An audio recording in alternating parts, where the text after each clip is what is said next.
Para un demócrata, todo sistema de pensamiento constituye una limitación.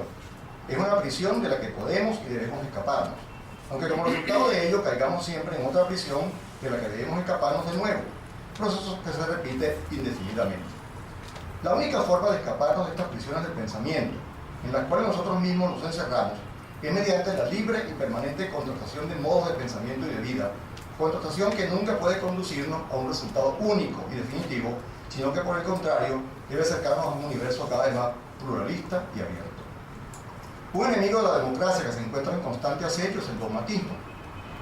Nos referimos, por ejemplo, a la opinión bastante extendida de que existe en definitiva un curso necesario que conduce a la hegemonía de un tipo específico de pensamiento por el cual el mundo más tarde o más temprano caminará hacia una revolución socialista o hacia un Estado liberal democrático, hacia una economía socialista o una economía de mercado. No se trata, por cierto, de negar que se pueda desear cualquiera de estas ideas, sino de cuestionar su ingenuidad. Con ellas no hacemos sino convertir al socialismo o al liberalismo en una forma de historicismo determinista, expresión híbrida completamente contradictoria, oxímoron, o en una ley inexorable de la historia. Pero no existen tales tendencias absolutas, no existen tales leyes inexorables de la historia, no hay un curso único de la historia hacia un determinado punto. La historia no se dirige a ningún lado, entre otras razones porque no existe la historia como tal, sino diversas historias, múltiples interpretaciones de la historia. Tan ingenua como fue la creencia marxista de que un orden socialista mundial era una consecuencia inevitable del derrumbe inexorable también del capitalismo, se haría sostener ahora que de la caída del mundo comunista debe emerger de manera determinista un nuevo orden mundial económico y políticamente liberal. Ya sabemos lo que le ocurrió a la profecía marxista, nada impide que esta nueva profecía liberal tenga un destino idéntico. Del reconocimiento del carácter provisional y parcial de las opiniones humanas y de la creencia del reconocimiento del carácter falible del conocimiento humano, surge otro de los rasgos básicos de la democracia, la tolerancia. Se advierte claramente que la tolerancia se desprende de la falibilidad humana, al comprobar que la actitud opuesta, a saber, la actitud dogmática o la creencia de que somos infalibles, nos predispone a la intolerancia, a la persecución e incluso a la caza de brujas. Del mismo modo que la defensa de la libertad no implica llegar al extremo de la anarquía o la defensa del pluralismo no implica la opción de un relativismo radical, la defensa de la tolerancia tampoco implica un relajamiento intelectual o moral absoluto, sino que supone el uso de una disciplina intelectual y moral que implica el carácter disciplinario de la racionalidad y de la libertad. El filósofo vienes del siglo XX, Karl Popper, resume esta actitud de tolerancia en los siguientes términos. Creo que tengo razón, pero yo puedo estar equivocado y ser usted quien tenga la razón. En todo caso, discutámoslo, pues de esta manera es más probable que nos acerquemos a una verdadera comprensión que si meramente insistimos los dos en tener la razón. Esta disposición a conceder el beneficio de la duda al momento de defender nuestras opiniones, a reconocer que podemos estar equivocados y sobre todo a reconocer que el otro puede tener razón, aunque al comienzo pensemos lo contrario, es una disposición o una actitud de consecuencias invalorables en los asuntos humanos.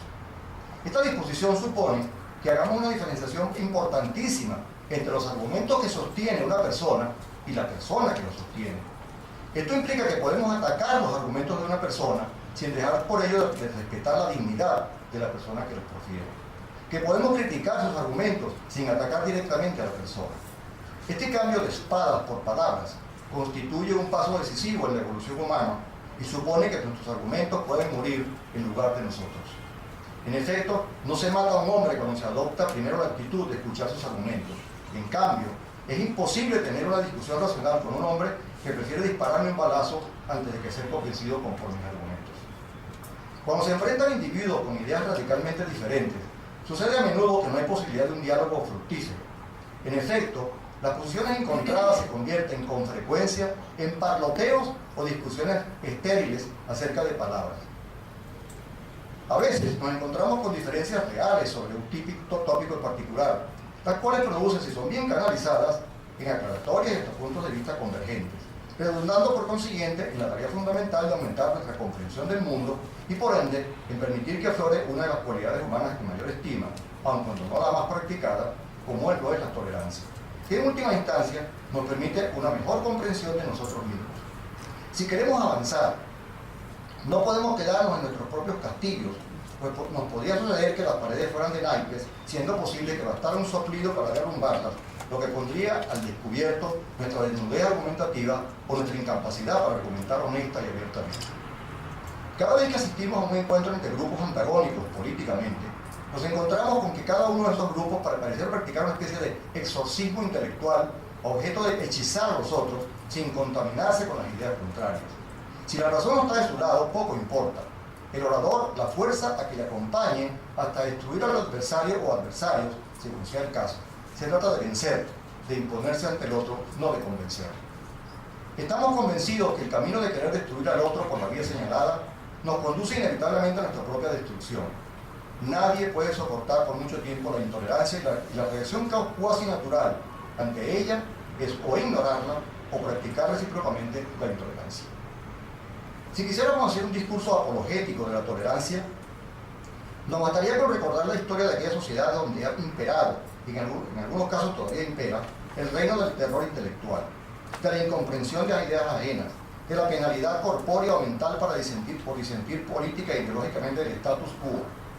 Allí es posible callar al adversario con el expediente de la fuerza bruta, o en el menor de los casos catalogándole de insano, pretexto harto conocido para internarle en esas lúgubres casas de recuperación de la salud mental. Es necesario, por lo tanto, mostrar los males que la intolerancia acarrea. Poco importa el ropaje que le cubra. En todas sus manifestaciones es posible detectar el denominador común. La ceguera ante la presencia de otras formas de pensar y actuar constituye una de las caras de la moneda, siendo la otra el aferrarse a ideas y actos religiosamente sacralizados que los matizan y por tanto nos hacen ser cada vez más intolerantes. Ya voy a terminar. En balde se han llenado miles de páginas para tratar de contener el torrente intolerante que corroe las relaciones entre los hombres. No es este, sin embargo, el lugar apropiado para citar o dar nombres de ilustres y profundos pensadores a los que queremos acompañar en esta lucha contra el flagelo de la intransigencia. Creemos que la intolerancia es una de las actitudes más irracionales, más dañina e inicua de cuantas puede asumir el hombre. Sin embargo, al igual que Terencio, no podemos dejar de reconocer que en tanto comportamiento humano no nos es extraño. Debemos ser incluso en algunos casos tolerantes con los intolerantes, fundamentalmente porque en eso estriba la razón de ser de la tolerancia. Estamos conscientes de que no existe ninguna sociedad sobre este divino planeta donde no se practique alguna forma de intolerancia.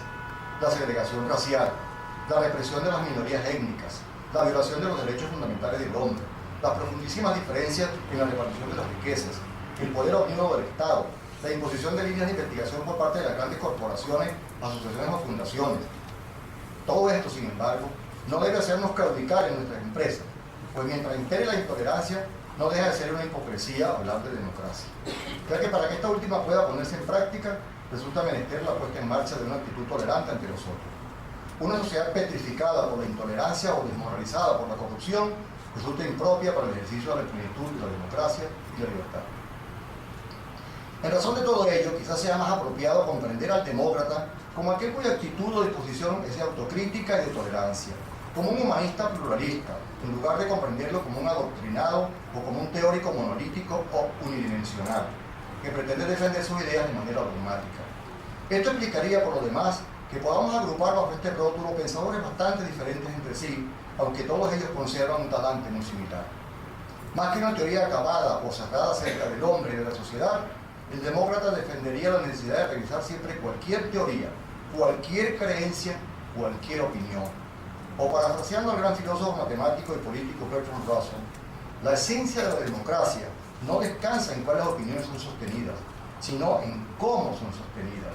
En lugar de ser aceptadas dogmáticamente, ellas son aceptadas tentativamente y con la conciencia de que una nueva evidencia puede conducir en cualquier momento a su abandono.